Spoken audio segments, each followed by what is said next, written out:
L'amitié, sac passé. Mesdames, Mesdemoiselles et Messieurs, chers abonnés, c'est un plaisir de vous retrouver pour la présentation de cette nouvelle vidéo.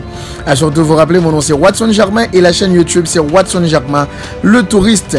C'est la chaîne qui vous permet le droit de voyager sans bouger de chez vous, qui vous permet l'opportunité de faire des voyages virtuels. Un remerciement spécial à tous nos fidèles abonnés qui prennent toujours le soin de partager, de liker et de regarder toutes nos vidéos. Ça nous fait très plaisir. Vous nous rejoignez à peine. Je vous prie de bien vouloir vous abonner à la chaîne tout en prenant le soin de presser sur la clochette afin que vous soyez toujours notifiés lors de nos éventuelles mises en ligne. La vidéo d'aujourd'hui a rapport à un sujet très intéressant. Nous allons vous présenter le top de 10 villes où il fait bon de vivre en 2020 malgré le Covid-19. Mes chers abonnés, chaque année le magazine américain Global Finance établit un classement des villes du monde où il fait bon de vivre, basé notamment sur des critères économiques, culturels et environnementaux. Pour 2020, un nouveau critère est entré en jeu, les décès liés au Covid-19.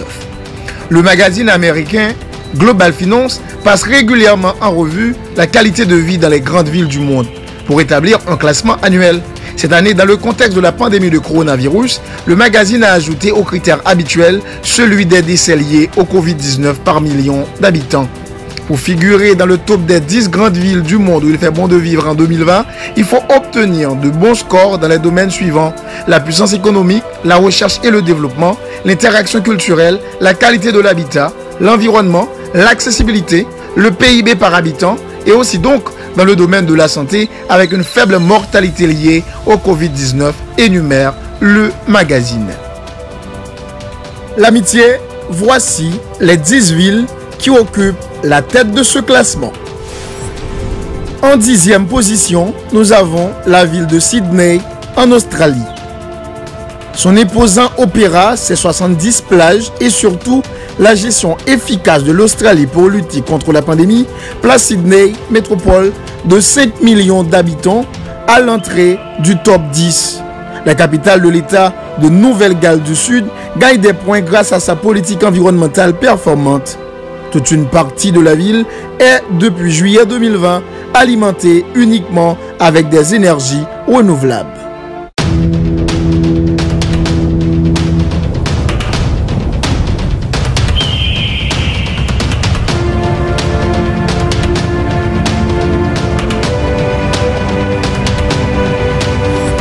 En 9e position, on a Berlin en Allemagne.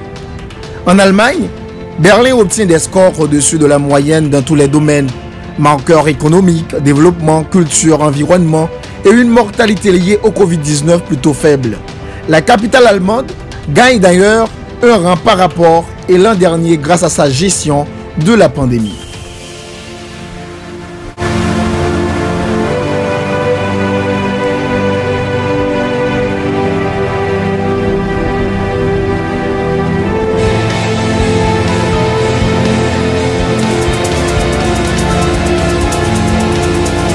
En 8e position, on a Séoul, Corée du Sud. Exemple mondial pour avoir fait face efficacement à la pandémie sans même devoir confiner ni fermer les entreprises. La Corée du Sud ne compte que 500 décès liés au Covid-19.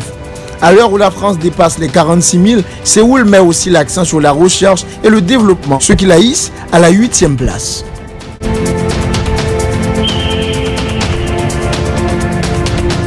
En 7e position, on a la ville de Paris, en France.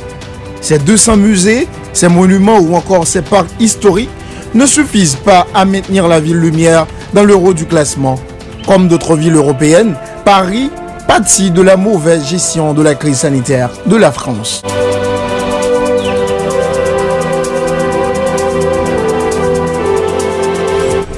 En 6e position, nous avons la ville Francfort, Allemagne. 5e plus grande ville d'Allemagne, Francfort obtient un bon score notamment grâce à son PIB par habitant le plus élevé du pays. À quoi s'ajoute la réponse efficace du pays dans le contexte de la crise sanitaire. L'Allemagne affiche une mortalité liée au Covid-19 parmi les plus faibles en Europe de l'Ouest.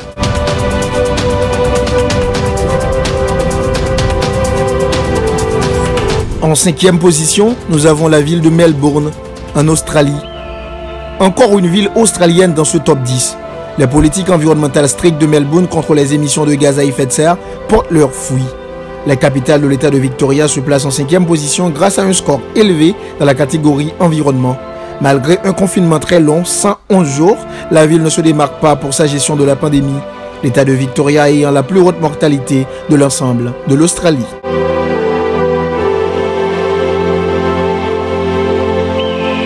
En 4e position, nous avons New York aux États-Unis. New York n'atteint pas son meilleur classement historique. La cause, son fort taux de décès lié au Covid-19, ses bons résultats en termes d'économie, de recherche et de développement ou encore d'activités culturelles ne contrebalancent pas la mauvaise gestion de la pandémie par les États-Unis.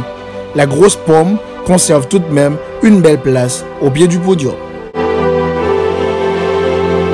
En 3e position, on a Singapour. Les résultats de Singapour en termes de qualité de vie et d'économie et surtout le fait que plus de 99% des personnes infectées par le Covid-19 se sont rétablies permettent à la cité d'État d'Asie du Sud-Est d'atteindre le podium. En 2e position, nous avons la ville de Londres, au Royaume-Uni. Londres frôle la première place de peu. Une année sans pandémie l'aurait récompensé pour ses bonnes mesures économiques et culturelles. Néanmoins, le Royaume-Uni a difficilement fait face à la pandémie. Le taux de décès lié au Covid-19 est aussi élevé qu'en France. En première position, nous avons la ville Tokyo, au Japon. C'est donc Tokyo, la capitale du Japon, qui remporte la première place. Ses résultats au-dessus de la moyenne mondiale dans tous les domaines. Économie, recherche et développement, interaction culturelle, qualité de vie, environnement. Au pays du soleil levant, la pandémie a peu touché les habitants avec moins de 500 décès liés au Covid-19 pour 126 millions d'habitants.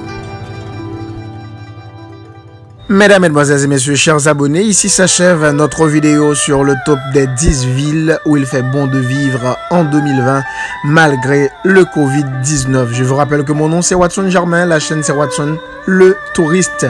Merci, restez des nôtres, n'oubliez surtout pas de vous abonner. Allez, je vous adore tous d'un fol amour.